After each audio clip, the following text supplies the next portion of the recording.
Chinaw mayam boy ki channel da taram da oksari ado chinaw mayam ngasidi anoba video amu puduna laksari abako na hangi hi sa se khara nungai rudre aduna dum video se toina kapchaba ngamdre ba hantak marakse ado chinaw mayam ngasidi kari video no haibada ngasidi recipe oina ucharage mayam ni mafamda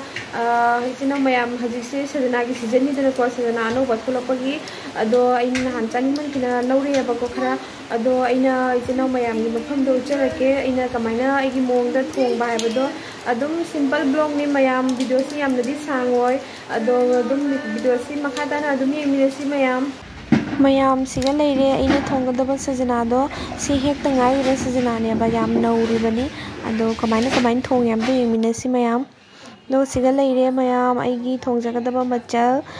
siga leire desi alu morog tekpa leire aduga tomato leire aduga sajana leire aduga ina hauna ba yaina adum yongchang maru se khara hapchan bani ma ko hajikti yongchang maru se marang kai rabina adum khara hapchan bani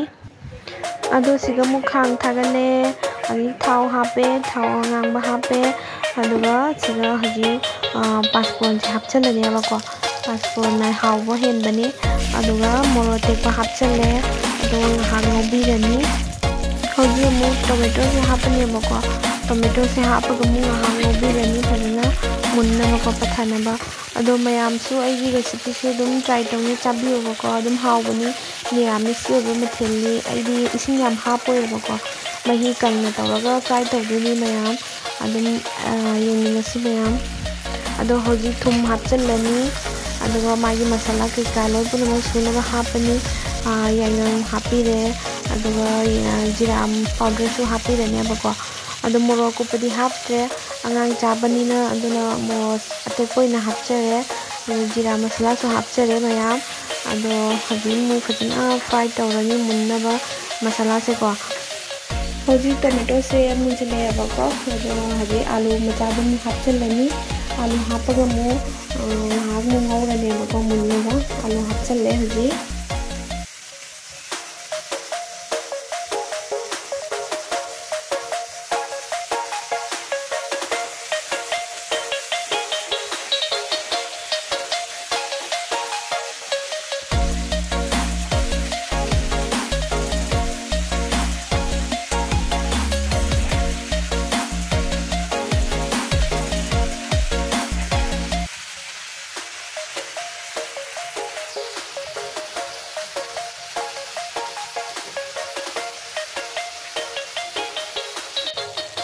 Haji masala se mulle bako ado haji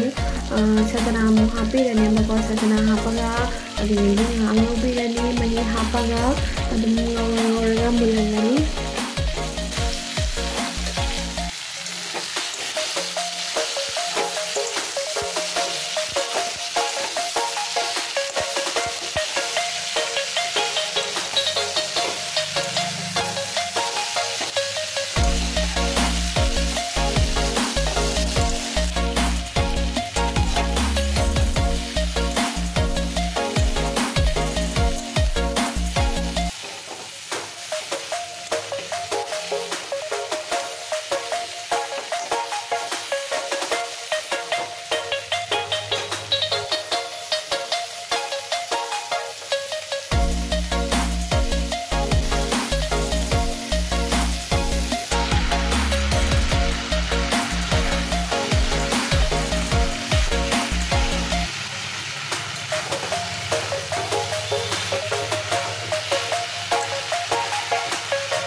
Hoji ising hapirani bako do ising di yamna di haptre khatang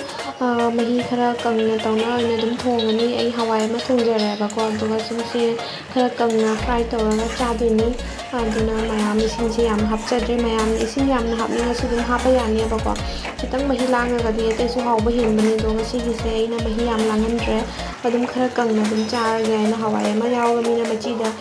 hawai ma yawramina hinjang aduna dum kangna oina dum ngaujare bako